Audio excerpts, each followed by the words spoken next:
finally, September 22nd, I believe, I really want to find some perennials for this bed that I'm going to be working on. So I am at Allisonville Nursery and I am going to take you with me. Let's go.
I found some gorgeous mums, perennial mums at this place, and I got all of the plants that they had there. I got 5, and I also got a couple of other perennials that I am going to be adding to the bed where I am going to be working today. I got a few bulbs. I only got a few alliums. I didn't get any tulips because they did not have the one variety that I really like in quantities that I needed. They only had one bag with 10 bulbs, and I really need more than that for this bed. So I'm just going to wait as far as the bulbs go, and I'm just going to get a bunch of these plants, these perennials in this bed.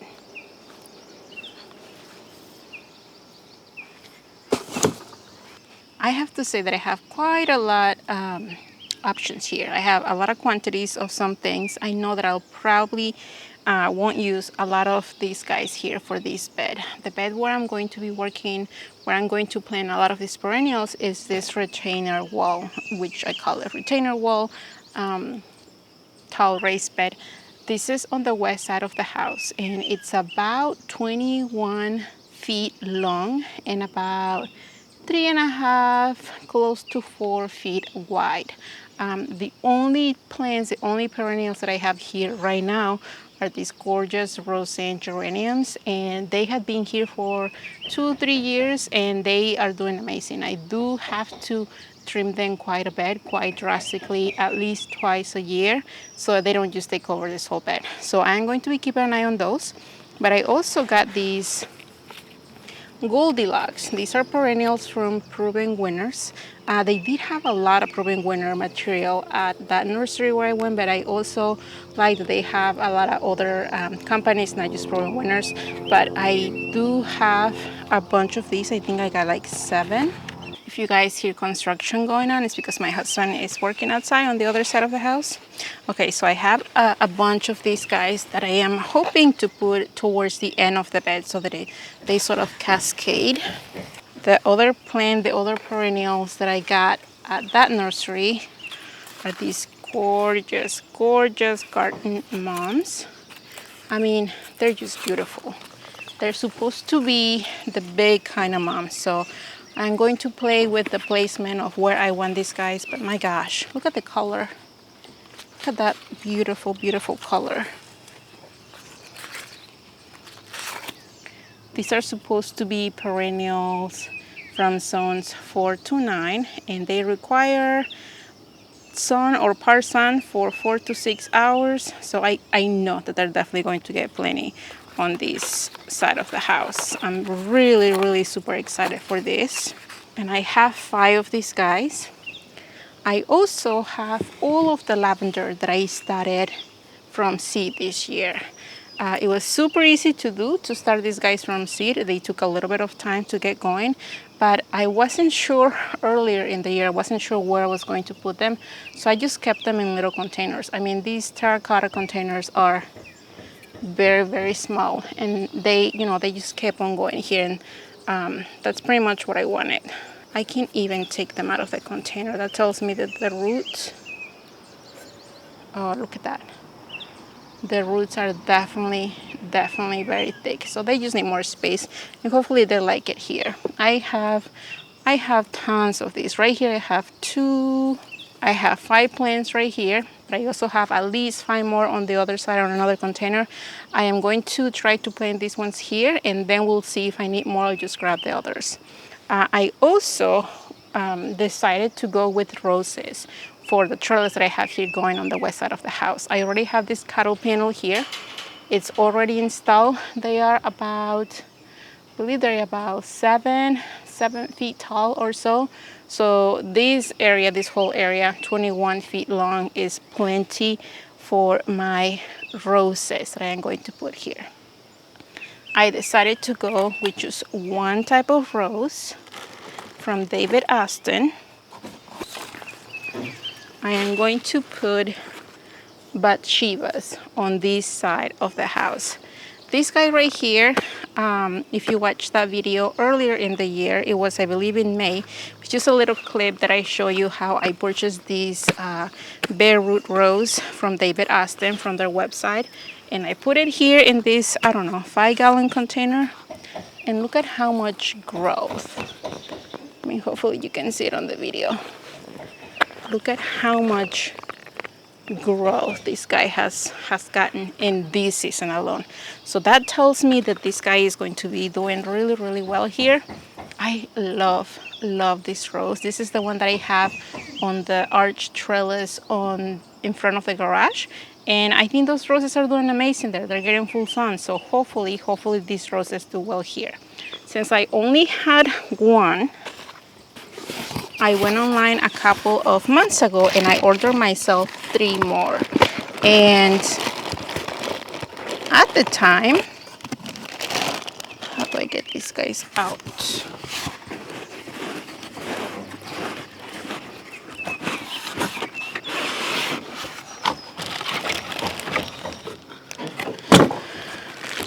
at the time, they did not have the option for bare root to purchase. They only had the 1 quart, and I got 3 of them.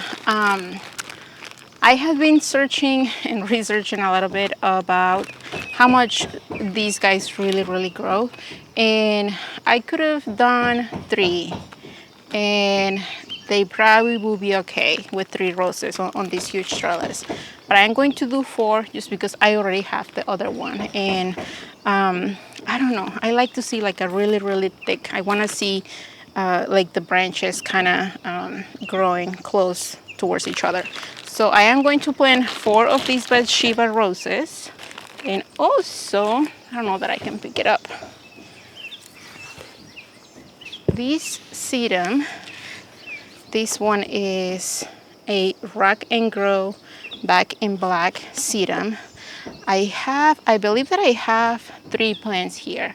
I got this from Walter's Gardens at least 3 years ago, and I wasn't sure where to put them at the time, so I put them in these terracotta containers, which I actually do not like the look of this terracotta with this dark foliage. I don't know, I just can't, I just don't like it. So I left this container here.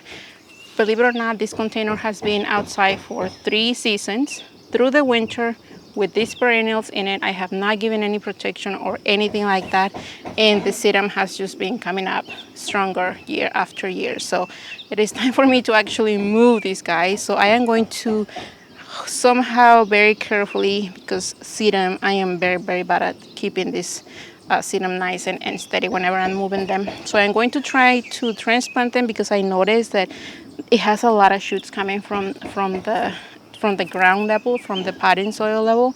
So they just need more room. And like I said, I have 3 plants here, so hopefully I can get a lot of these plants here on this bed. And I have said this before, one of the things that I do whenever I'm out and I buy perennials, and if I don't have a place to put them in my garden in the ground, I just keep them in containers, and they'll eventually make it in the ground somewhere at some point. So hopefully these plants will do okay here. I am just going to forward everything and just going to try to place the plants first, and I'll just start making holes and putting everything in it.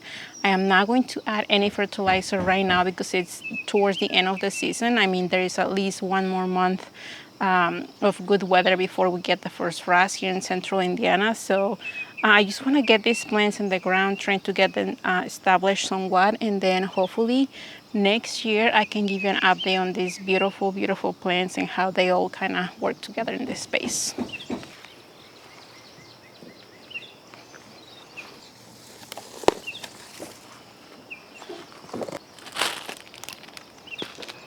I have most of the plants here already in the ground. I decided not to put the sedum in there because I feel like maybe everything is already very close together. We'll see how things develop next year, but I am very happy with how everything looks like. And my goodness, hopefully those roses get to grow and cover this wall completely. Thank you for being here, you guys, and until the next time.